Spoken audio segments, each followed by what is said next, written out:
So Mark Zuckerberg just dropped his review on the Apple Vision Pro, and being the CEO of Meta, in a surprise to no one, he thinks that the Quest is the better option. But it's the bold claim that he made at the very beginning of his video that had me raising an eyebrow. Let's take a listen. I don't just think that Quest is the better value. I think the Quest is the better product, period. Look, the argument of the Quest 3 being a better value is one that I think a lot of people can get behind. But it's that last part where he said the Quest is a better product, period. Well, that feels like a bit of a stretch. I've used both of these headsets extensively at this point, and to say that the Quest is better, period, meaning it's better regardless of the price of the Vision Pro, it would require an exceptional argument. Now, he does qualify his statement with the premise that his entire argument is based off of, which is this. But overall, Quest is better for the vast majority of things that people use mixed reality for. So for the vast majority of what people use mixed reality for, which I assume Meta has more data on than anyone, he's saying that the Quest 3 is the better product. We'll come back to this premise later on in the video. I think it's really important. But in Mark's video, he goes on to make a bunch of points onto why he thinks the Quest is better, which, I think calls for a breakdown, seeing which ones are valid and which ones are just clever marketing disguised as a natural social post. So his argument starts off with him mentioning that the whole video is being shot with the pass-through on the Quest 3, at which point he says this. Quest 3 does high quality pass-through with big screens, just like Vision Pro.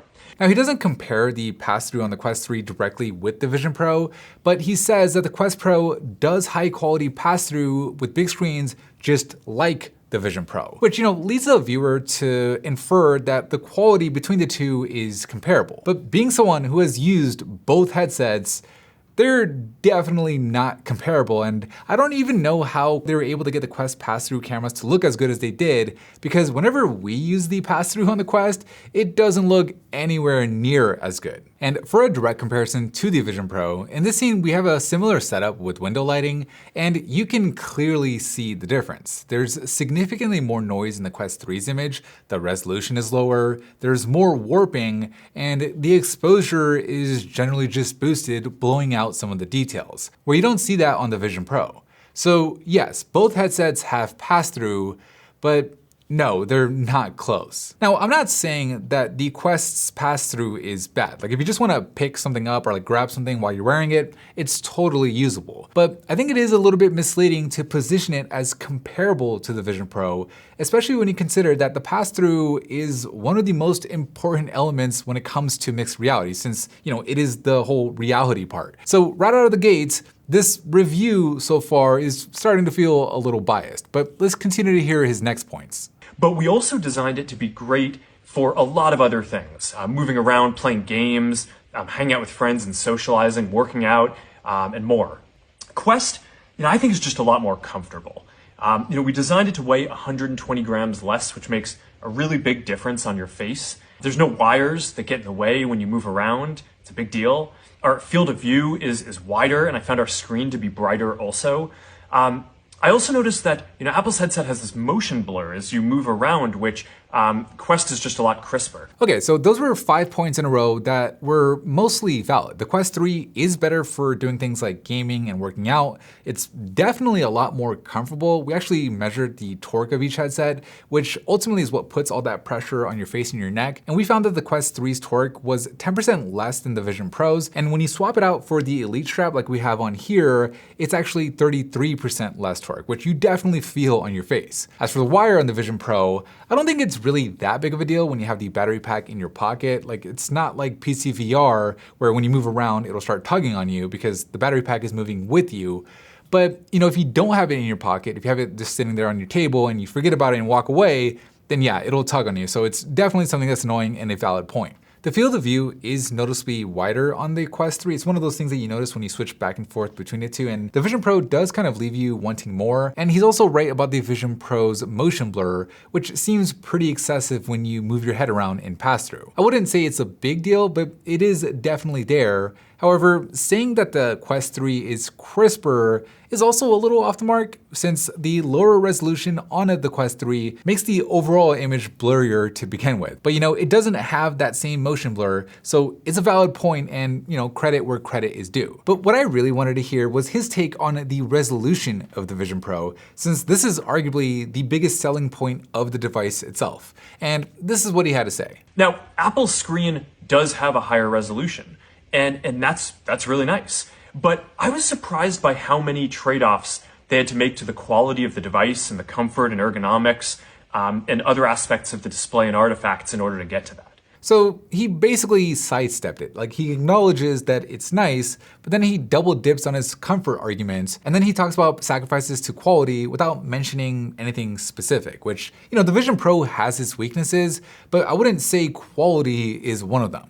And then the only thing that he actually mentions about the display directly is that it has artifacts, which, again, I just wish he was more specific. I mean, personally, I would have said that the Vision Pro screens have glare when you have any kind of dark background contrasted against a bright area, like the movie theater experience, which kind of takes away from the whole thing. But, even then, this is hands down a better screen than on the Quest 3. And while he's not saying that it isn't, he's also not acknowledging that the display quality is one of the most important things on a head-mounted display. So I'd say that this is just another biased take from the Zuck. But let's hear his other points. Now, for input, Quest supports precision controllers that are great for games.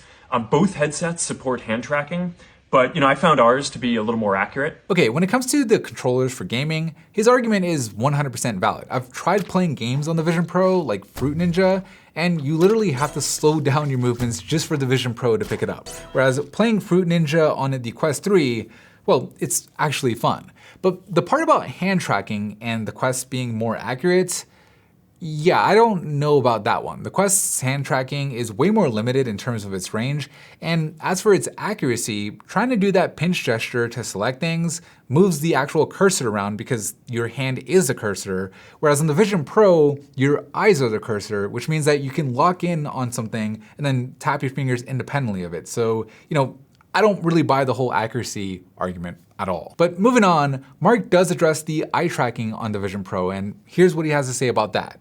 Apple's eye tracking is really nice. We actually had those sensors back in Quest Pro. We took them out for Quest 3, and we're going to bring them back in the future. It's a nice interface. It's not perfect for everything, though. For typing or complex tasks, you're going to want things like hands or a keyboard or controllers or eventually a neural interface for those kind of inputs. So he kind of used the same sidestepping playbook. He acknowledges that the eye tracking is nice, and then he says that they had it before and they plan on bringing it back, which doesn't really address it.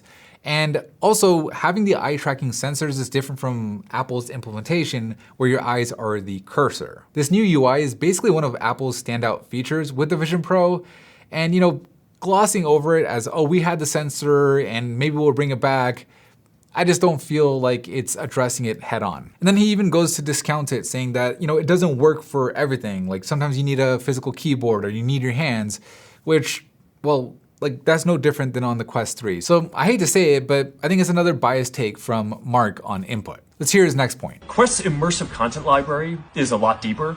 We've been working with studios building virtual and mixed reality games and other content for a long time now.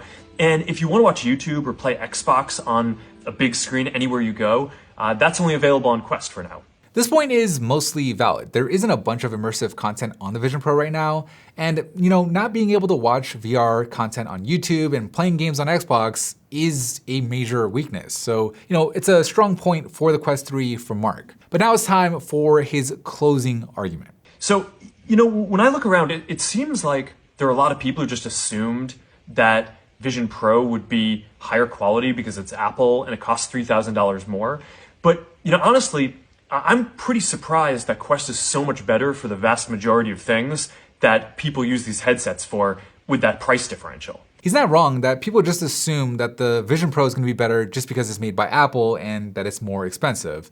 But, I think the entire premise of his arguments in that the Quest 3 is better for the vast majority of what people do in these headsets might actually be off the mark to begin with. Because up until now, what people have used these headsets for has basically been dictated by Meta, because their devices excelled at certain things like gaming and fitness. Naturally, that's what people do in them. I mean, they tried the whole work in the metaverse thing with the Quest Pro, and that was mostly a flop. But with the Vision Pro, it's a different experience entirely. It's not a gaming console on your face, but more like an iPad on your face. And while it's far from perfect, the things that you can do in the Vision Pro, I either wouldn't want to do in the Quest, like browsing the web or watching a video just because of the resolution isn't there, or I just can't do on the Quest, like using a million plus iPad apps right here in the Vision Pro, including stuff that I use daily like Evernote, Notion, Superhuman Email, and obviously the whole Apple ecosystem stuff like iMessage and FaceTime. So while I'm with Mark in that the Quest 3 has some real advantages over the Quest Pro and that it might be the better option, especially if VR is really what you're after, but I just can't get behind the argument that the Quest 3 is better than the Vision Pro period, regardless of price, because it's not. And really, it doesn't have to be. I think being competitive at 7 times cheaper honestly is enough.